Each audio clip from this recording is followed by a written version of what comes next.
Hey everyone, welcome to the Them Before Us podcast. Today we're chatting with Scott David Allen. Scott is an author and teacher on topics ranging from Christianity, culture, worldview, family, biblical justice, and poverty. He's authored and co-authored numerous books, including his best-selling book, Why Social Justice is Not Biblical Justice, an urgent appeal to fellow Christians in a time of social crisis. He is president of the international discipleship ministry, the Disciple Nations Alliance.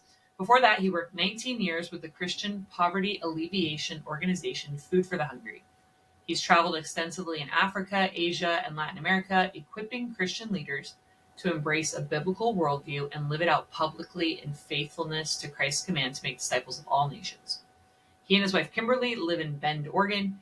He's a proud father of 5 children and has 3 grandchildren. Scott, thanks so much for joining us today. It's great to be with you, Jennifer. Thanks for having me. Yeah, and so we're here to talk about Scott's new book, 10 Words to Heal Our Broken World, Restoring the Meaning of Our Most Important Words. And I'd love to start out just by hearing a little bit about you. You can introduce yourself to our audience and maybe just share about some of your nonprofit experience and then what you're currently doing would be great. Sure. Yeah, glad to. Well, so my adult life has been involved in ministry to the poor, through the ministry of Food for the Hungry, and now the Disciple Nations Alliance.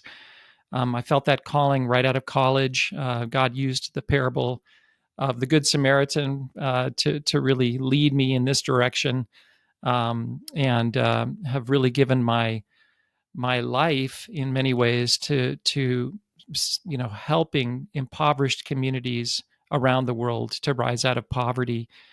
And over the years, me and my coworkers, Darrow Miller and Bob Moffat, my co-founders of the Disciple Nations Alliance, we began to recognize a couple of things. In some of the most impoverished nations of the world and communities, the church was growing quite rapidly in places like Africa and Asia. And so it created a tension for those communities. They had a rapidly growing church, but they were living in contexts of great brokenness and poverty. And they knew that something wasn't right. Like this just wasn't the completion of the Great Commission. And so we began to see that, really what was lacking in many respects, the gospel had come, a gospel of salvation, and people, they were saved and their churches were growing, but they didn't have much knowledge of what we call a biblical worldview. They still had animistic beliefs, whatever their indigenous belief systems were. And those indigenous beliefs were really a lot of what was holding them back and keeping them bound in poverty. So we began a ministry to just disciple people in some of the most basic principles of the biblical worldview that actually lead people out of poverty. And that ties into the book that I just, we're going to talk about today, because so much of the transformation that has happened in the world through the Bible, through Christians, through Christian missions, has been as the Word of God was translated into indigenous languages. It brought with it a whole new vocabulary, new words that didn't exist before, words that we take for granted, like compassion or justice or freedom. I mean, these are really important words. Even how we understand human marriage, these really important concepts. The Bible brought a true definition to cultures that had no concept for that. And it was when those definitions became known and embedded in the culture, in the institutions and curriculum and all sorts of ways, that the nations began to change in positive, hugely positive ways. So my mentor, Darrow Miller, he said to me many years ago, if you want to see a change in a culture, you begin by changing language. That simple idea really stuck with me and has been kind of a guiding kind of a direction for my ministry. Mm-hmm.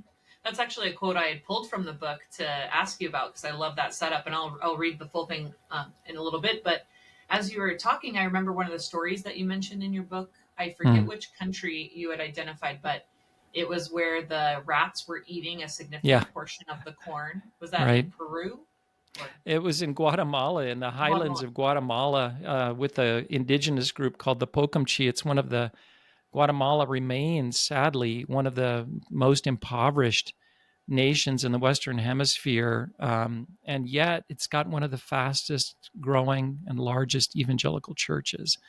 So it's a kind of great example of what I'm talking about, Mhm. and it's just, yeah, this is a story about a group that had been evangelized, but they still didn't understand some of these most basic biblical concepts. They didn't have words to describe them. Yeah. Well, and the word you give the example is someone who is ministering to them and discipling them teaches them about the concept of dominion, Dominion, yep, and that it means you don't need to let rats eat most of your yeah, production from yeah, farming just yeah. because it's always been that way.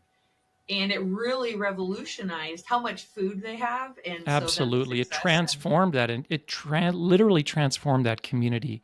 yeah. And that was one word. And it's a really powerful illustration of the power of words. We use words, but we don't think about them very often. We kind of take them for granted. Mm-hmm. But yeah, in that culture, it was the indigenous belief system was animistic, Mm-hmm.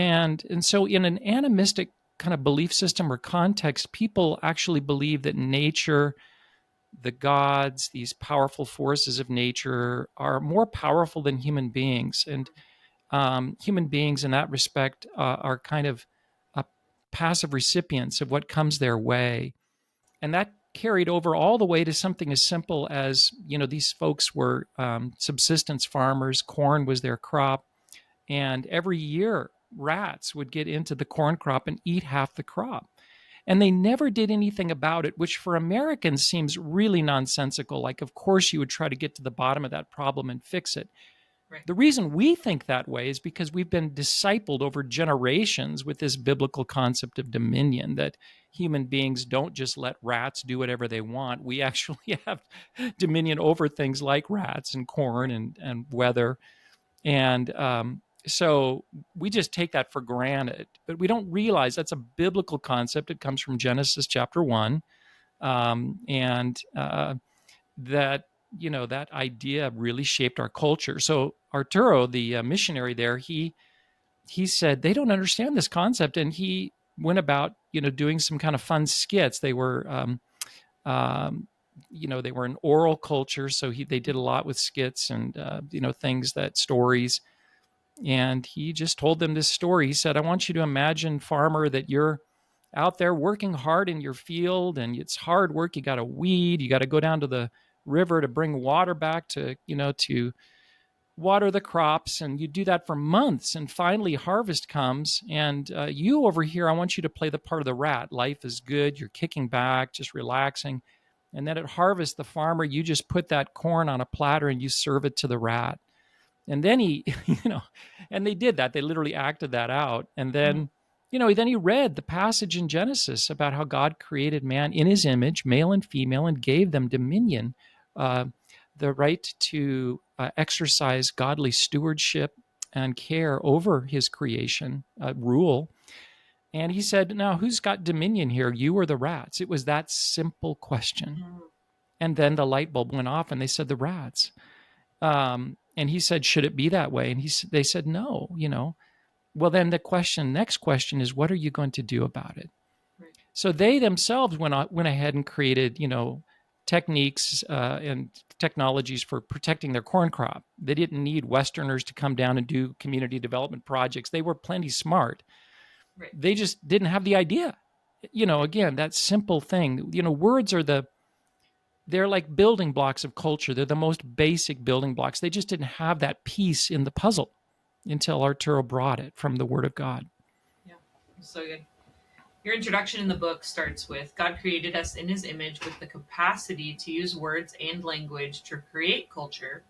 And then you quote your friend Darrow, who you Yeah. mentioned, saying, if you want to change culture, you must begin by changing language. The enemies of the gospel understand this very well. Someone is going to shape culture, someone's going to define words and embed those words into systems and institutions at the foundations of a culture. If not Christians with true biblical definitions that lead to freedom and human flourishing, non-Christians with false redefinitions will destroy nations. Will do it. So can you tell us a little bit more about that, but more what made you want to write this book, and maybe why did you choose Mm. the 10 words you did? Yeah, good question. Well, I think, as you were saying that, I was watching, observing, like we all are, just what's happening in our culture right now, especially in the West, in the United States. And what I noticed was that there is this really intentional effort amongst people that have the power to do this, to redefine words and language and then really change those words in the culture, to embed them in the culture. And, for example, we saw this before the Supreme Court Obergefell ruling with marriage. That whole same-sex marriage, debate that happened a few years ago was really predicated on a redefinition of marriage. And I was watching that going, wow, that's so amazing. It actually caused me, let's just look at that one word for a second, because that's such a basic word. I mean, kind of as goes marriage, so goes a culture, And I went back. I did this often in the course of the book. I went back to an old dictionary that was actually written by one of the founding fathers of the United States. In fact, he was the gentleman who began our systems of education, Noah Webster, amazing Christian man, and he knew that the United States is a free nation, constitutional republic that was predicated on the idea that people would self-govern wisely, and that would only last if people had moral virtue, that they needed to self-control, and that was based on Christian faith. So he wrote this dictionary based on biblical definitions. And so I read what he wrote about this word marriage, and let me just read that really quick. He said, Mhm. this is from his 1828, I believe is the year. It was the first year that Noah Webster wrote that dictionary of the American language. He said this: marriage is a God ordained, comprehensive, exclusive, and permanent union that brings a man and a woman together as a husband and a wife, to be a father and a mother to any children their union brings into being. It is based on the reality that men and women are different and complementary, and that reproduction depends upon a man and a woman, and that children need both a mother and a father. That's a Wow. kind of um, a slightly modified version of what he wrote. So I read that and I thought, gosh, that's so deep and rich, and there's so many powerful ideas in that. And then I went and I looked up marriage on my Microsoft Word. Mhm. Microsoft has a dictionary embedded. You can hover over any word in that you're writing in Word, the program, the app. And I looked up the word marriage, and this is what I read. It said marriage is a legally recognized romantic caregiving relationship between consenting adults who intend to live together as sexual and domestic partners. Wow. And I thought, wow, it really struck me. That's really a different concept. I mean, Right. they're hardly even relating. And Right. yet that's already in the dictionary, so to speak, that we're referencing, that our students are referencing when they write papers and whatnot. Right. And so, yeah, I just thought, wow, this is really, if this idea comes into the church, and this is back to your question why I wrote the book, like Christians, we have to know that this is happening. This is a tactic to change the culture on the part of adversaries of the gospel. If we're not aware of that tactic, then we can easily go along with these redefinitions. They just kind of wash over us. And I began to see that over and over with word after word, and I began to be very alarmed, and mainly for the church, for my fellow brothers and sisters in Christ. I thought, we've got to know these biblical definitions, so that it's kind of like a counterfeit. It's like when somebody tries to pass a counterfeit, you have to know the original well enough so that you can see the difference. And I thought, Christians, I'm afraid, they don't know the original, the true biblical definitions well enough, that they're buying the counterfeit. They're passing, where they're taking it in. So Right. Yeah. Well, and the 10 words that you highlight for your book are truth, human, sex, marriage, freedom, authority, justice, faith, beauty, and love. And mhm. so, with the time that we have together, and then, sort of our audience and our focus as an Yeah, organization, we'd love to focus on marriage and sex. We went into marriage a little bit, Yeah, but I'd love to know if you could just break down. Let's start with the redefinition. Let's start with sure. what it is right now. If we just looked at culture, you Yeah. mentioned if you look online and you looked up a definition, but what are some of the other things we're seeing when if you're talking to someone on the street and you hear or see marriage, what are we seeing now? Well, I think really relevant for your ministry, Jennifer, you guys are all about, them before us is about recognizing the importance of children and elevating their interests. And what you notice, like for marriage right away, is that the older definition of marriage involved, it certainly was about the couple, the husband Mhm. and the wife, but it goes right away into the fact that God created or established this for the purpose of procreation. So children are mentioned.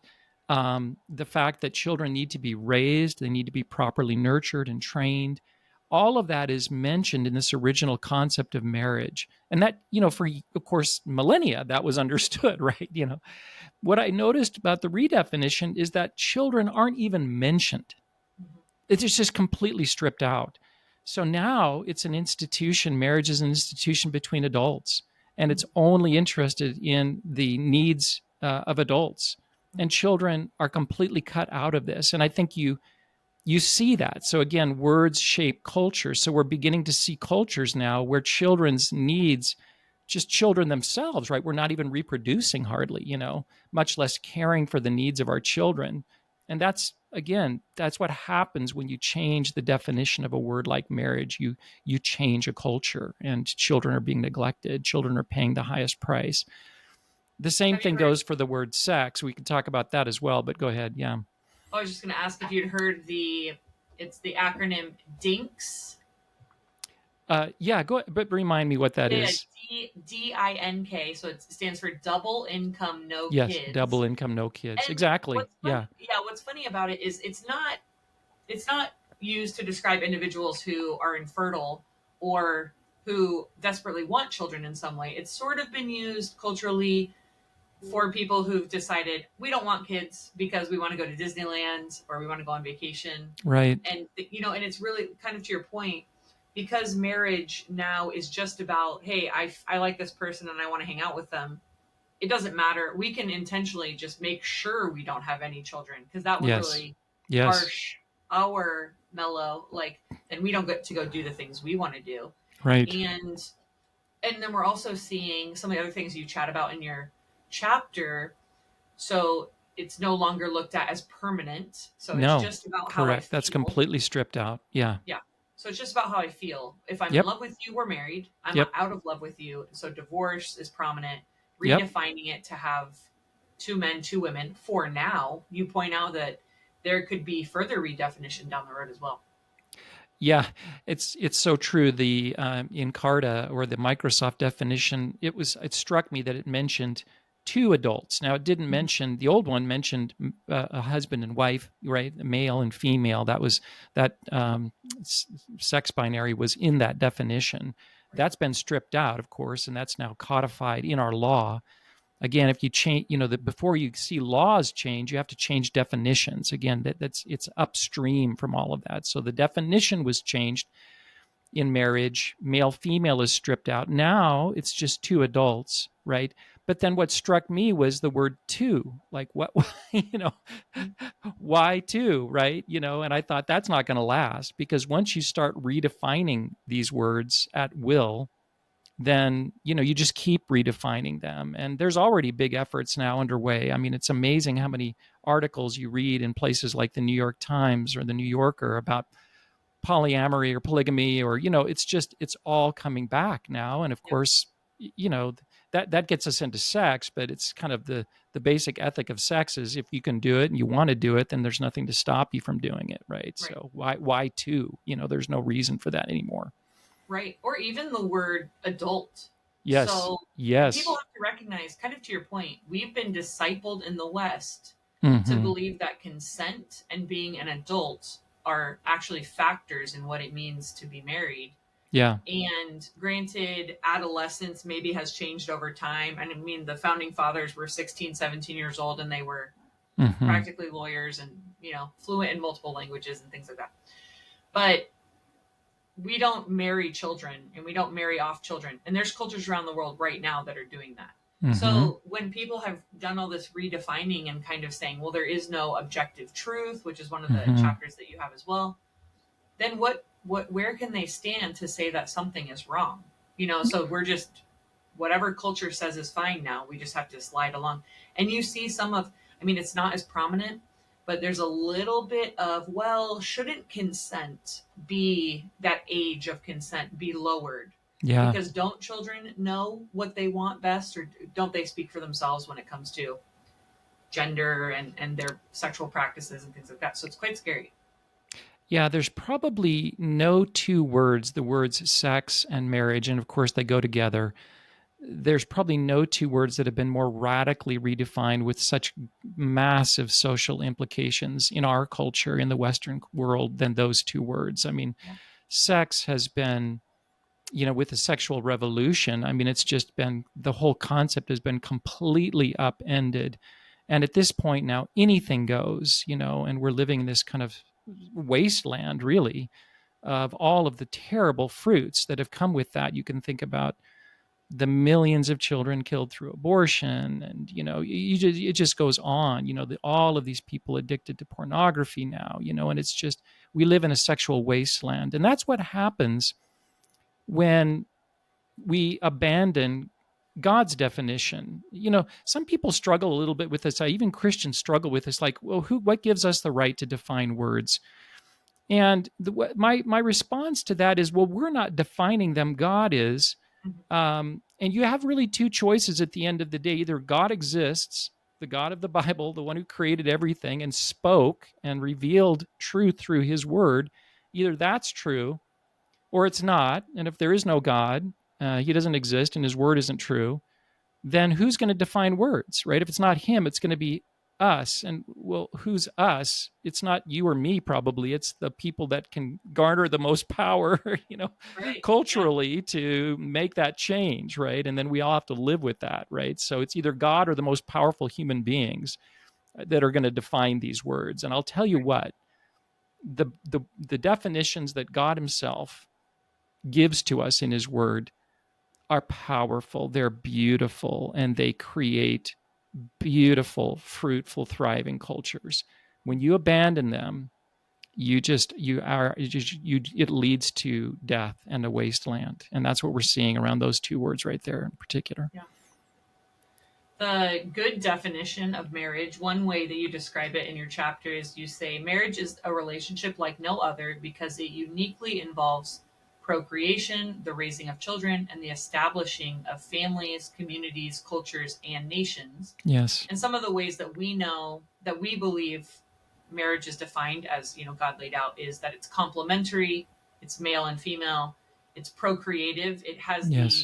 the capacity to create new life. But you talk Yes. about, just if because a couple is infertile doesn't mean their marriage doesn't count, but it had that potential to do so because it's male and female, Mm-hmm. and it's exclusive, it's permanent, it would produce godly offspring, not just have a bunch of kids, but no, the idea is that Yeah, that mother and father Malachi are nurturing specifically them. talks about God's desire for godly offspring. And so Mhm. that implies that, parents, and of course, there's so much in the scripture about this, have to be very intentional about the raising of their kids to know the truth and to be able to be self controlled and virtuous. Yeah. Obviously, to know the gospel, to be saved, things like that. So, Yeah. Well, let's move to one of the next chapters you do. This is the word sex, and you use this both, the definition both means our identity as male or female, the way God created us, but then yes. also the act God created to be enjoyed within marriage and the procreative act. But let's focus on the first part for now. How do you see that culture has twisted this concept of sex being male and female Yeah. in such a damaging way? Well, when the word sex in the Bible, it's actually not a word that you see in the Bible, but you see the concept right away in Genesis, especially when God creates man, when he gets to the creation of man in Genesis chapter 1, male and female. That's very explicit. And then Jesus reaffirms that in the Gospels. that in the beginning God created man, male and female. And so sex historically has meant that division between male and female, and then the coming together of a husband and a wife in a marriage through sexual intimacy to produce children. So both of those concepts are in the Bible, very biblical ideas.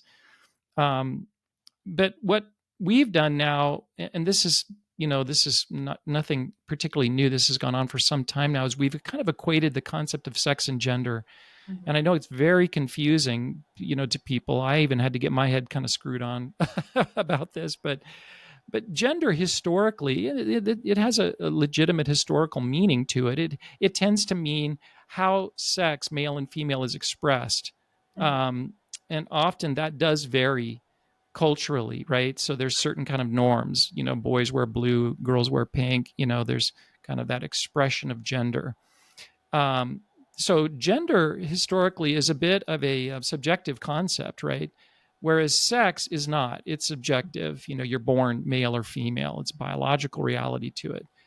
But what's happened today is that because we've conflated these two things, sex and gender, and we even Christians use those words like they mean exactly the same thing. The redefinition of sex has completely taken over that subjectivity and said that you know they've elevated gender. So the way that I define sex, the redefined sex, is that sex is synonymous with gender. It's a social construct purely. It's a purely social construct. It's a person's subjective sense of their sexual identity. So what you see today with this redefinition of sex is that the biological male female is completely gone, and what you've got now is it's replaced by this completely subjective sense, what I think I am, which is very postmodern, by the way. We could get into that a little bit too, but this kind of I define reality based on my subjective feelings. And so that is the way sex is defined or understood today. We've gotten away from male female, and now you famously see Ketanji Jackson Brown or many people, right? They're asked this question. Of course, Matt Walsh did that whole documentary, "What is a Woman?" And people have a hard time answering it now because sex has been redefined. We don't see it as male female. It's this gender identity that is as long as and expressive as people's imaginations. And so LGBTQ, but of course it goes on now. There's something like 50 and there's no end in sight. And so that's where we're at today. Yeah. I thought one of the great points you made in that chapter is you say basically people err either that it has no meaning at all, and this applies to both the act, the sex act, Yes. and Mm-hmm. identity. So it's Yes. like people who say now they're non-binary. That's Yeah. in essence saying it doesn't matter to be male or female, and I don't fit into the stereotype that I think those things are, so I'm non-binary. Or it's the people who have sex with as many people as possible. They Right. think it has no meaning. But the Yes. flip side is they put all meaning into it. And so Yes. all of my identity and who I am is in, gender identity, or all of my identity is in can I sleep with, Yeah. or can I rack up however many people, or, am I, do people Yeah. think I have sexual prowess or whatever it is. So it's kind of the two sides Yes. of the coin. Yeah. So, yeah, that struck me too as I was writing the chapter, is that you had this kind of polar opposite kind of view on sex as, kind of the hookup culture, right? It's just something I do because I'm bored on a Friday night, and you've got apps now that make all of this kind of hookup culture possible, and it really doesn't, on one level, has no particular meaning beyond just kind of enjoyment, right? Just recreation. And on the other end of the spectrum, it's the locus of all meaning and all purpose. This kind of comes from Margaret Sanger, actually, the founder of Planned Parenthood. Back in the 1800s, there was this kind of, I don't know if many of your listeners know this, but she was the founder of modern birth control, and of course, Planned Parenthood now is associated with abortion. Right. But the reason that she wanted birth control is because for her, sex was the highest thing. She was an atheist, didn't believe in God. and she kind of elevated sex into a god itself. In other words, to be fully self-actualized, you had to have sex as much as possible, and of course, births and procreation gets in the way of that. Right. And so that's the enemy. You have to kind of control that so you can have as much sex as you want, because that's how you live a full life. The Bible, says something kind of really different about sex, right? It says, yes, it's incredibly important. God created us with this amazing ability to procreate. It's appropriate for marriage. It's a good thing. It's to be enjoyed, appreciated. It's a gift from God. So yeah, we can enjoy it, appreciate it. It's a powerful force because of its association with procreation. That's why it's only to be used within that safe environment of a marriage. It's got too much power outside of it, and we see the damage when that's done. But the Bible also says it's not the be all and the end all. Like, if you can you can be fully celibate and live a full life. Jesus' example was obviously the model of this. The Apostle Paul, many people down through the ages. So it's not God, and it ought Right. not to be elevated up to that level of God. But now, with the redefinition, we're really getting into a paganized kind of a post-Christian or pre-Christian view of sex, which is just have as much as you want. It doesn't really have any meaning, or it is kind of a god. In ancient pagan cultures, there was temple prostitution, and there was all sorts of kind of worship, really, that was involved with sex, and we're getting back to some of that as well. So, Yeah. Well, Scott, this has been great, and definitely I want to recommend to our folks to pick up your book. Is it already out? It's already available?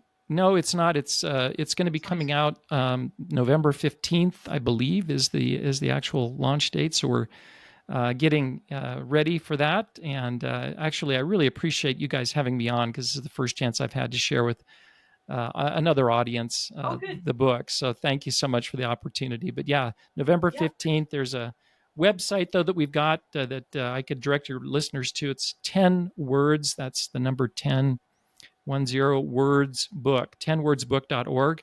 And you can learn more about the book and even sign up to be a part of the launch team for it. So, Oh, great. Yes. I just was going to say, I think this would be a great benefit to our audience, especially you define human, marriage, sex, but even the other words that aren't necessarily directly connected to them before us. uh-huh. Such a great resource for folks who want to be equipped, like you're saying, to be aware when we're Yes, seeing redefinition and understanding, how should we look at words, understanding the power of words. I think it'll be a really great absolutely. resource for folks. And what's your website for Disciple the Nations?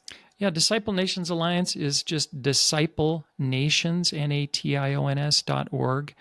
And yeah, you can learn about our international discipleship ministry, Biblical Worldview Discipleship.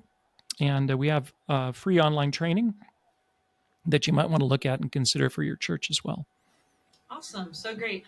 All right, everyone. Thanks for listening. We hope you enjoyed this conversation. We'll put all those links in our show notes so you can find everything. Thank you, Scott. And yeah, well, thanks everyone for listening and joining the Them Before Us movement.